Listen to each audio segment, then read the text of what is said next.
Coach, you got to love when there's a lot of traffic on the base paths. It's exciting to see. Had a ton of different players on base a lot of times. Bided our chances and waited for the opportunities for them to mess some stuff up, and had a few really, really hard hits. Haviland is somebody that you inserted back into the lineup yesterday and then in the starting lineup today. What did she bring this weekend?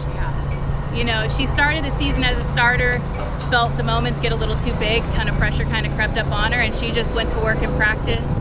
She's put together a ton of good swings in practice, waiting for her next moment. Yesterday was obviously a great swing, great double for her.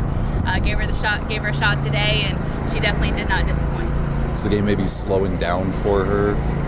I think so, and I think too when you come into you don't know what your expectations are, and so then all of a sudden you have a ton of success, and how do you handle that success?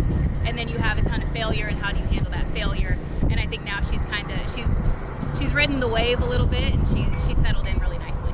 Somebody else you've been able to lean on in these past 4, 5, 6 games is Megan Towery. She's really figured it out at the plate. Yeah, Megan's going to be a difference maker for us. I truly believe that when she walks out of here, she'll be the career record home run record holder. And she honestly, the moments were too big for her early on, and she had to keep working, change some things with her swing. Pitching at this level is a little bit different. Gets on you a little quicker, and she's continued to make those adjustments, and she's settling into exactly who we thought she was going to be for us. 2-0 now in SoCon Series finales.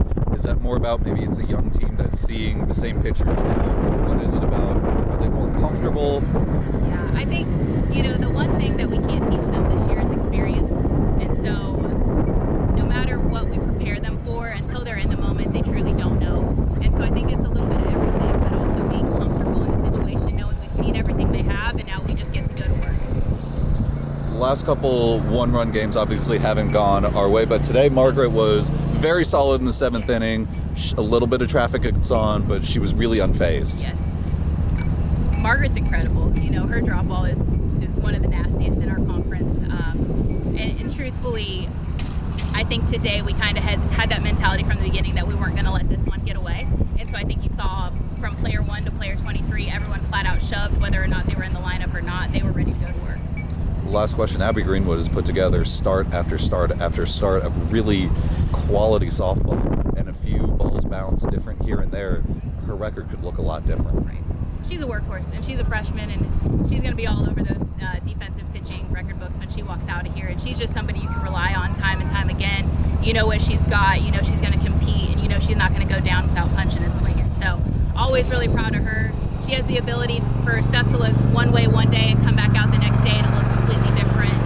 She just goes to work, and she's somebody that everybody behind her works really hard for. Really quickly, what do you take from this weekend's series into next weekend? Yeah.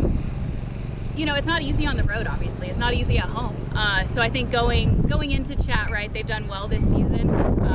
But we've shown that, with Mercer and Samford, they're both going to finish towards the top of the conference, that we could compete with anybody. So I'm hoping that, the first two don't not go our